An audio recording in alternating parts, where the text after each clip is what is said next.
Hello, and welcome back to the White Pube podcast. I'm ZM, and it is Sunday, the 25th of May, 2025. And now that I'm actually reading that date out loud, that's kind of like that's a cool date, isn't it? 25525. Nice. Love that. Kind of cosmic. So if you don't know, the White Pube is the collaborative identity that I share with my friend and collaborator Gabrielle de la Puente. Gab's based in London, in Liverpool. I'm based in London. Between these two cities, we are in a long-distance critical relationship. We take turns writing about art, exhibitions, culture at large, film, telly, books, music, whatever takes our fancy on any given Sunday. We publish those texts on the website, thewhitepube.com or .co.uk, and this podcast feed is where we drop the audio versions of those texts, so you can listen to us. The writers, read our own words in our own voices. Sorry, it's all over the place, because it's actually midnight on, now Sunday, but late night audio recording. You're getting the best of the best here. I'm going to get straight to reading this week's text in a bit, but stay tuned for the end and I'll give you the emoji to comment on the Instagram post. And then the primer, the preamble for this text is that I run a vague series on the site called Portraits, where I interview or I speak to an arts worker who works in an interesting way, and I ask them about what they do, the world that they exist in, the forces that shape it, and the problems, the things that they enjoy, all those interesting questions, because I really enjoy chatting to people. I'm bored of my opinion, and I quite like being able to engineer these excuses to ask people nosy questions and, in some way, get an answer. This week's interview portrait was with a commercial gallerist. So the text is called Confessions of a Commercial Gallerist, and I'll get straight to reading. Okay. Midweek confession was always quiet. Just the art priest on shift, waiting for his art world flock, alone in the confessional booth.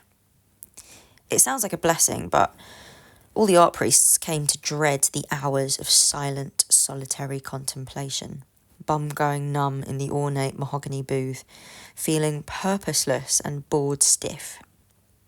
This week it was Fra Angelico's turn to take confession. He was eternally hopeful, maybe to a fault. When the art nuns used the chapel as a walkthrough on their way to the cloister, the vestry, somewhere else, the sound of their chatter always got his hopes up, only for them to be let down. He clasped his hands together, leaned his head against the seat, and sighed, waiting, expectant, and praying for. Someone knocked on the mahogany door. Fra Angelico's heart leaped in his chest. He cleared his throat, mumbled a welcome. The door on the other side swung open. A shadowy figure, hazy and backlit. A crisp, clean coat, shrunken and boxy at the same time. Expensive and androgynous perfume. Clean fingernails, clean shoes. Not an artist, even though the art church served a parish almost exclusively made up of them. A critic? A curator? A gallerist. All right then. How long since your last confession?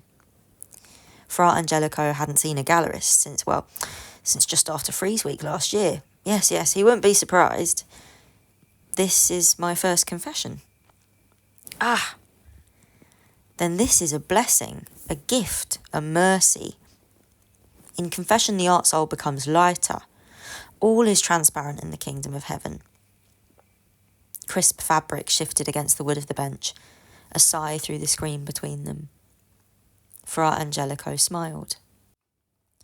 They could start at the very beginning, and Fra Angelico would dutifully listen. I didn't know anyone who was in the art scene or in the contemporary art world. I moved to London right out of university. I was applying for loads of jobs, 92 jobs exactly. I remember because I kept a spreadsheet. I hardly heard back from any of them, and I wanted to get to know London, walking around, going to shows and trying to see as much as I could. A friend of a friend's sister's boyfriend ran a theatre production company, and they wanted to get into doing contemporary art shows. They got me to curate it. 8 young painters in London. It is now my example for how not to do a show. We rented a space a bit out of the way. It was on for 3 days because it was that expensive. We installed the same day it opened. We took all the pictures on the night ourselves. Didn't get a professional in to take nice install shots. There was a huge crowd at the opening, loads of free champagne. It was a theatre way of doing things that doesn't quite work for contemporary art. Then, the rest of the time it was on, no one else came. We consigned the work for like 8 months, none of it sold, so it just sat in storage. Not great, but it wasn't all bad. There were some really great artists in that show. They've gone on to do big things. I did studio visits with all of them. I've worked with some of them again since. I feel like my curatorial taste was vindicated, but nothing sold. So I think the guy felt like the show had been an experiment that failed. I think he thought that maybe getting into art was going to be a quick cash grab, easy money. Fra Angelico suppressed a smile, shook his head.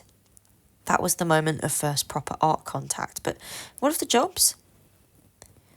I don't know if people know this, but when works are up for auction at Christie's, Sotheby's, Phillips, Bonhams, whatever auction house, they put them on display the week before. You can go and see them. I always try and go. I post the works I like on Instagram and do my top picks. But I had a job interview at an auction house. I didn't get it. And the day after, Banksy shredded that work at Sotheby's. Do you know the one? I'd gone to see it before it went to auction, posted it. Someone at the BBC must have seen it because they called me up and asked me if I wanted to come on the 10 o'clock news to talk about it. It was the first time I'd been billed as a curator. I clipped the footage and put it on LinkedIn, and the auction house called me back up to ask if I wanted the job. I worked there and did everything else I could on the side. I curated pop-up shows, wrote exhibition text for other shows, wrote about artists for publications. I knew I didn't actually want to work at an auction house forever. But while I was there, I met this art dealer, a second-generation art dealer and all. Their dad had run a gallery in Europe, selling work for all the 20th century big boys. You'll know them, they'll be in Tate Modern. Whenever this dealer was in London, they'd come to see all these small shows and things I was doing. They'd buy work, just generally being really supportive. Then they asked me if I wanted to work on a show together, so I tried the Young Painters in London format again. Some of them were literally the same artists, taking them over to Europe. And some of them were quite successful at this point. I basically pulled in favours, got some great artists. It did quite well, work sold. It went better than last time. After that, this dealer took me for dinner and said, "You're good at this. You should do your own thing. You should run a gallery. If you put together a business plan and take a couple months, we'll meet up again and let's see if we can come to some sort of agreement." I went away, spoke to people I knew who had their own galleries, were maybe a bit older. I put together a business plan, they made some tweaks. We came to an agreement. Fra Angelico glanced over at the screen, at the figure on the other side. Fra Angelico was a Dominican friar from 15th century Florence. He was unfamiliar with the conventions of a business plan. It was like this. A very conservative estimate of sales that showed us breaking even in year 4, turning a small profit in year 5. Pretty standard for a small business in the UK. Why should a gallery be any different? We'd be 50-50 shareholders in the company, business partners, them as the business director, me as the gallery director. I'd have full control and autonomy over the artists, exhibitions and creative direction of it. They put in £20,000 a year for the first 2 years to keep things running and cover initial costs. With sales, the artist would take 50%. I'd take 25% as a kind of commission/salary. 25% would go back into the gallery. We'd split the gallery's 25% 50-50, but essentially it would stay in the gallery's pot and be used if needed. We spoke to some lawyers, signed some documents. We opened the gallery 5 months later, basically. They ended up putting £52,000 in over the first 2 years, so an extra £2,000 we weren't expecting. I didn't realise, when you're looking around a commercial space, you need £1,000 to get a building survey done. There were £3,000 of lawyers' fees to sort out a 4-year leasehold, set-up costs, renovations went over, but they just wrote it off as part of their investment. I want to be very transparent about having a business partner. I mean, I'm quite proud of it. I feel like, when you go into Dragon's Den wanting to get your product in shops and you come out with Peter Jones and he's the one that gets things in shops, isn't he? My business partner has 30 years of experience in the art world. I'm proud of and excited about that. It feels like a nice stamp of approval. And then I also want to be transparent about it because, all this time I've been in London, I've been trying to work out how the fuck these galleries are doing it. Mostly it comes down to three things. They themselves are independently wealthy, their family is wealthy, or they have a financial backer. It's not uncommon. You either put your own money into it or someone else's and hope that if you cross the 4-year threshold, you might start making money. So I want to be upfront about where the money comes from. The first couple of years has been paid for by my business partner. If we sell the same amount as last year, we should break even on our own this year. Not enough for me to make a living on the commission, but it works out. Fra Angelico nodded. And how does it work out, the business of it? Before our gallery opened, I'd say to people, there's loads of galleries in London, so there must be people buying art. People must be selling. I've since found out that actually, not many people are actually selling. I've been doing it on the hope that if you build it, they will come, which has somewhat worked. I think it's been good. It goes, do the show, document it as well as possible, disseminate the documentation as well as possible. We do good shows, work with good artists. I try and work with a diverse range of artists, diverse in terms of mediums, artistic backgrounds, as well as identities. Every time you do a show with a new artist, you get inquiries from new people you've never heard of before. They're interested in that particular artist, but they're my contacts now, I guess. I've got a massive spreadsheet of everyone who's ever emailed the gallery, the reason they've emailed. I send out hundreds, literally hundreds of emails. I try and make it personal, think about what they've shown interest in the first place, what they might be interested in generally. But mostly just letting them know what's coming up. We've sold work, a lot of work for some artists. Well, that is a blessing, is it not? Fra Angelico offered thanks, and the gallerist's shadow moved on the other side, perhaps nodding. And who were they selling work to? Purely out of curiosity. Well, maybe because of the stage we're at and the nature of what we programme, most of our collectors are based in London. We've sold things to industry people, other gallerists, curators, other artists, people who've made a bit of money and now want to support others coming up. That's really nice.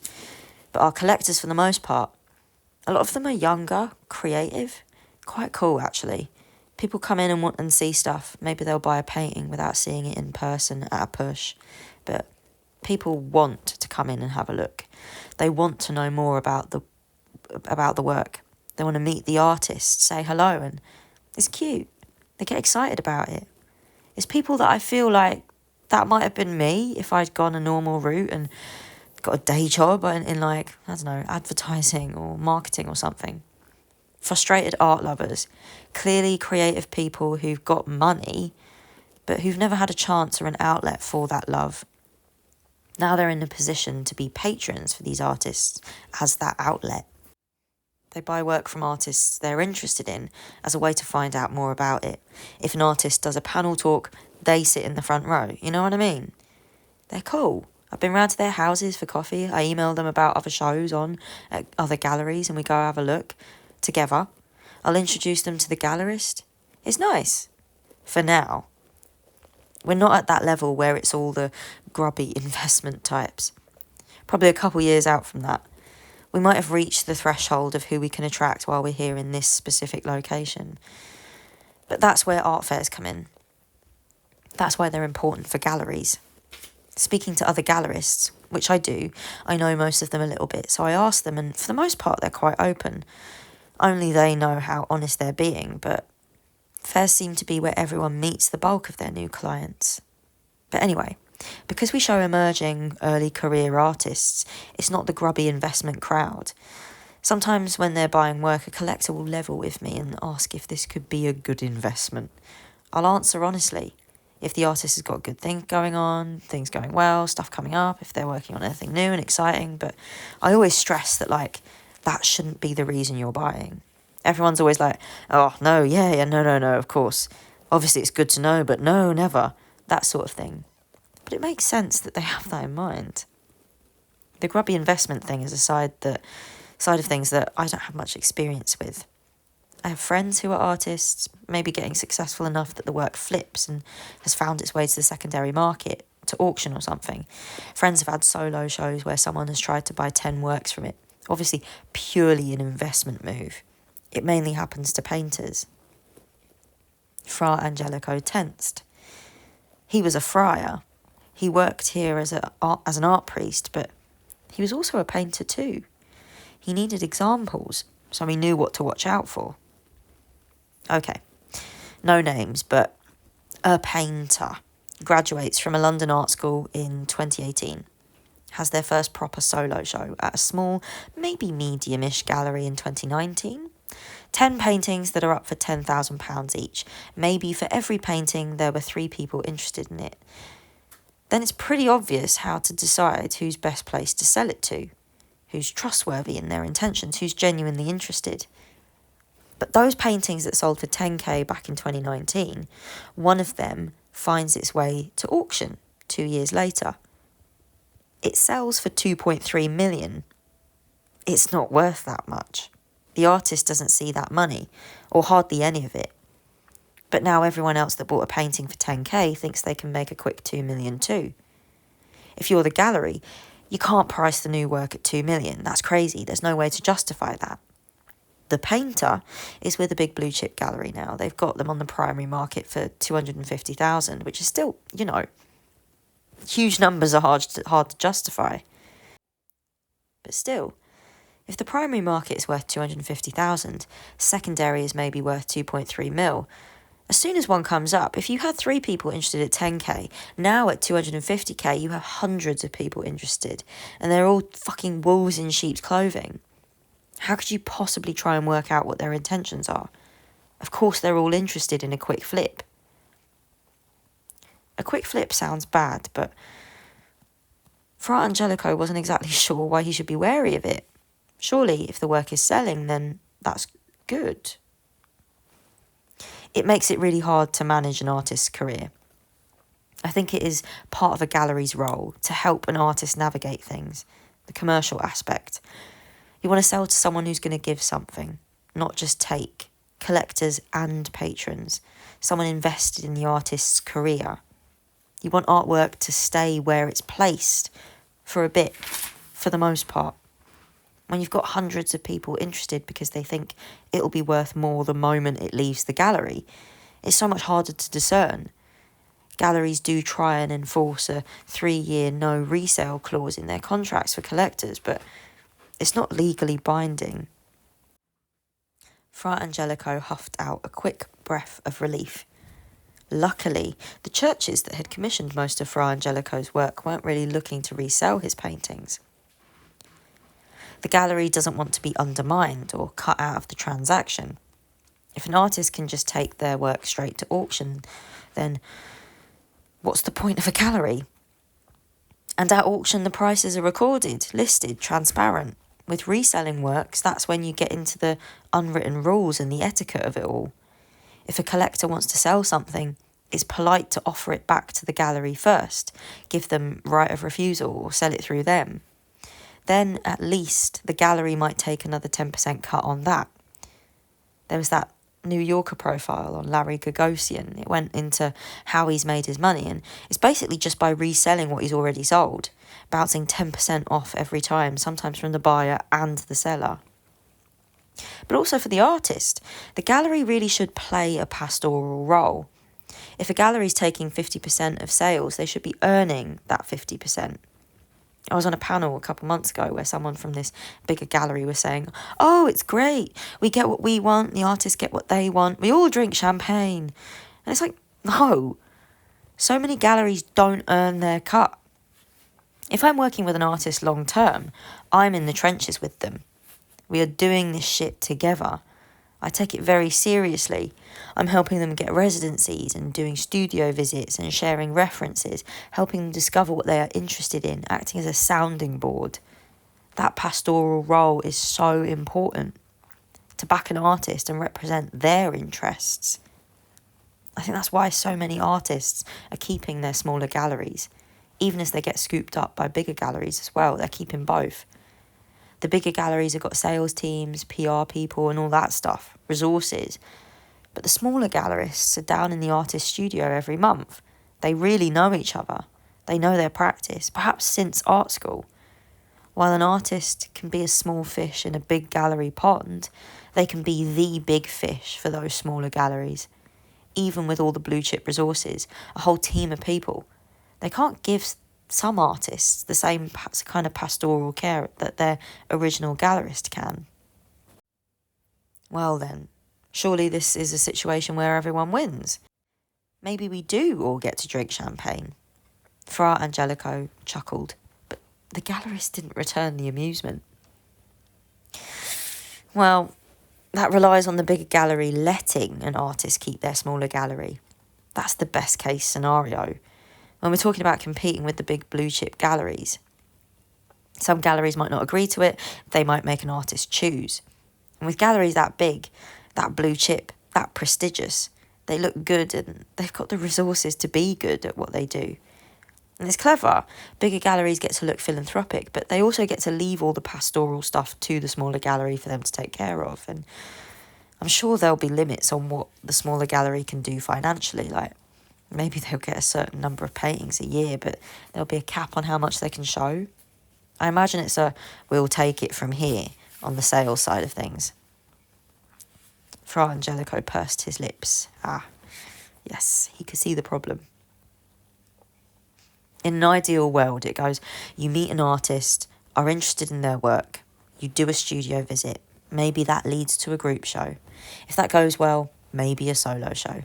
If they have a good experience working with you, if you work hard for them and put in the work behind the scenes, then people remember it. You stick with each other, continue working together, rise up together. Maybe those bigger artists are then willing to give you smaller works to include in group shows with other artists who are at the start of their career and raise interest for them too. I do believe that works. It happens. A rising tide lifts all ships. The opposite also happens though.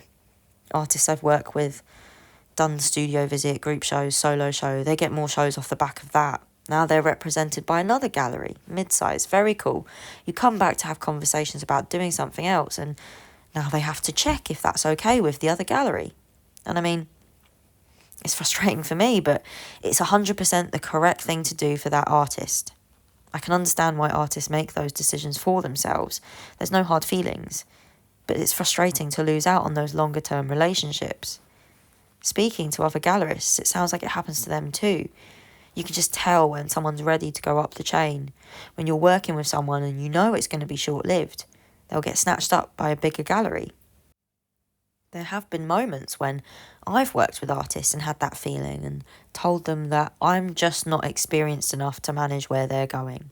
Like, I'm happy to be a trusted sounding board, but I think you need someone more experienced who knows that more speculative painting market, who knows who to sell to and who not to.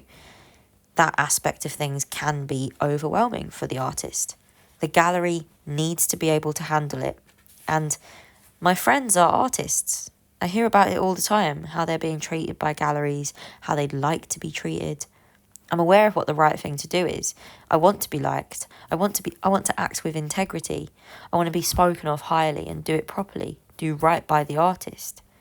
Maybe in those moments, I could have been more cynical.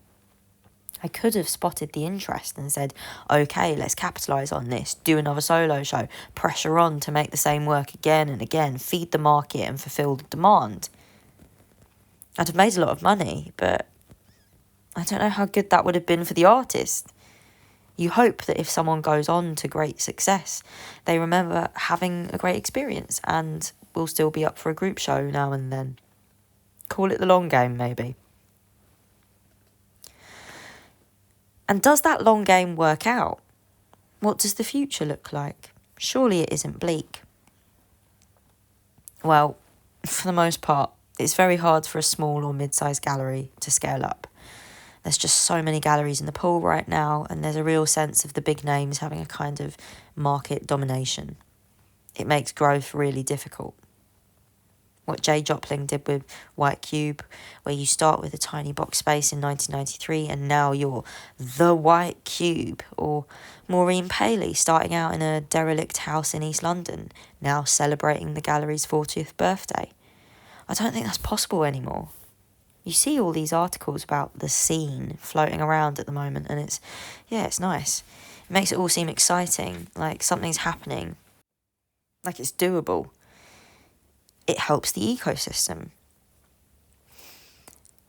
But my worry is that this rise of the baby gallery stuff is propping up a wider cultural scene that won't materially thank us in the long term. It will be interesting to see who's still going in 5 years' time, because it won't be everyone. Fra Angelico paused. But it's a never-ending churn. Galleries in London open and close all the time. Surely there's a sense of solidarity between the smaller galleries, or a sense that you're all in it together, so no? There's a version of this that I've said publicly, and a version I'll say to you. With this rise of the baby galleries, yeah, it's nice. It's all very collegiate. There's skill sharing, information sharing, there are group chats. Yeah, lovely. But it can also be very competitive, toxic as fuck. You have to make a conscious effort not to compare yourself to everyone else. We're all at similar stages, and there are so many of us. You're always seeing what other people are doing and the opportunities they're getting, maybe the opportunities you're not. Like, if you're finally ready to apply for Freeze, will you get it first time? You know who did and who didn't. And if you get in, that's not the end of it. Will your booth win the Camden Art Prize? Will Tate acquire something? Not getting in your first year might actually be a huge relief. Pressure off, never going to happen. Not getting in might be for a whole host of reasons that have nothing to do with the quality of your proposal. It might be a numbers game. It might be because you've not done Least or another art fair before. It might be trends, moods and taste. It might be because you're not on the hot list. That's got nothing to do with what you proposed. Those fairs are so expensive, especially in New York. So many small galleries do them. You see the size of the booths, you know they cost $12,000, low end. Take in the cost of flights, accommodation, shipping and all that kind of stuff. Doing the fair is like, what, $20,000? I've not sold a work for more than £5,000.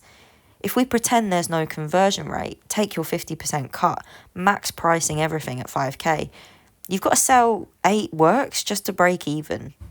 How hard are you realistically hustling to make that happen? How possible is that? Everyone's got their way of doing it. I think more transparency about how it happens is a good thing.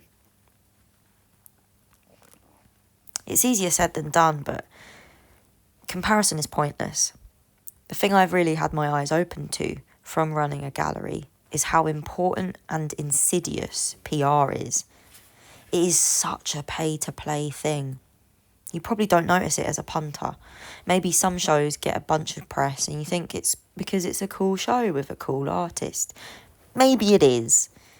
But it also might be because the gallery paid a PR agency thousands to publicise the show.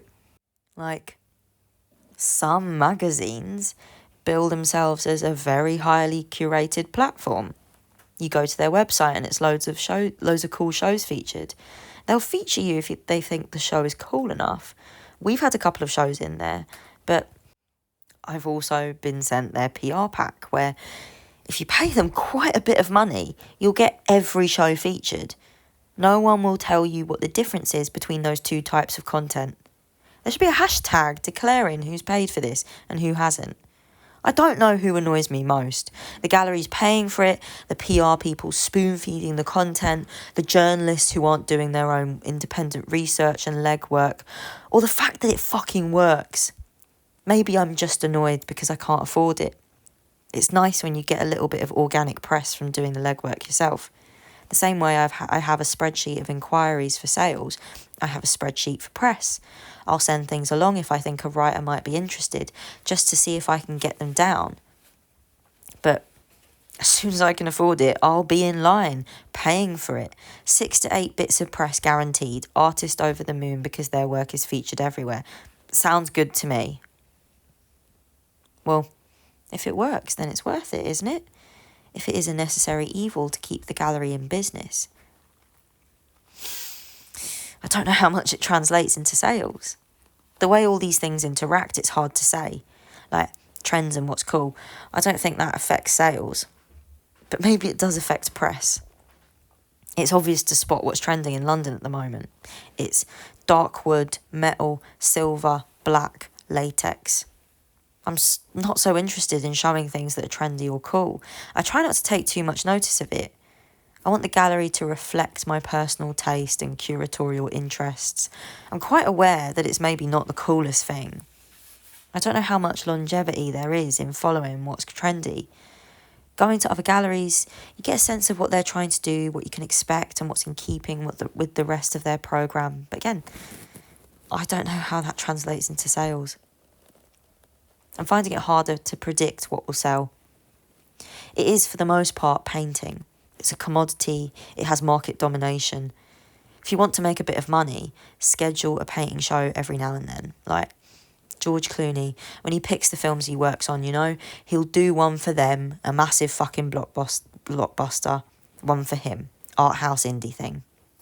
I think most galleries do their programming along that format. I do look at what other galleries are doing and it is obvious to me, like, oh, they're doing a selling show now. I don't want to say that as a negative thing. You have to take it into consideration. A painting show, something else. A painting show, something else. Group shows too. Looking back, those are the shows that have sold the best. Which makes sense. There are more works, more artists. They tend to be smaller, lower price points. You can't go mad and do a load of experimental stuff and not have any paintings up for a whole year. But you also don't always want to do everything just commercially and get rid of the interesting experimental stuff. That doesn't mean I'm any less excited about the paintings, but the programming also has to be a commercial decision. I want to continue operating. All the nice stuff we've been talking about, helping artists' careers. I can't carry on doing that if the gallery fails. The Gallerist trailed off as the thought settled in the air between them. Fra Angelico smiled. It seemed the Gallerists had come to a kind of conclusion, all on their own. All these things, all necessary to keep the gallery in business. After all, isn't that the entire point? The bells pealed out, marking the hour. The gallerist's phone buzzed in their pocket. A notification. Their shadow flinched, startled by how long they had lingered. They mumbled their apologies and thanked the art priest for his time, hurrying out of the confessional booth before Fra Angelico could respond. "My child, I haven't forgiven you." "No matter. But I haven't thanked you for interrupting my solitude either." Fra Angelico sat in the now half-empty confessional booth, the door still ajar from the gallerist's abrupt exit. Golden afternoon light was bursting in from the stained glass window, colour dancing in Fra Angelico's eyes. Beautiful, beautiful. With art, with its beauty, perhaps we are never truly alone. And there you go. That is the text, Confessions of a Commercial Gallerist, featuring Confessor, Fra Angelico. I really hope this isn't offensive to Catholics. It comes from a place of great admiration for Catholicism and its visual culture that comes with it as a religion. There you go. But the emoji, please. Can I have, for my emoji this week, what will I have? Okay, I have considered, I have decided. I'm off the back of that quote from another gallerist on a panel saying, "And then we all drink champagne." Please, please can I have some champagne? Either the 2 glasses clinking or the bottle with the cork popping. That's chic. I'll have that, why not? And there you go. All right, leave that on the Instagram and I will catch you next time. Okay, bye.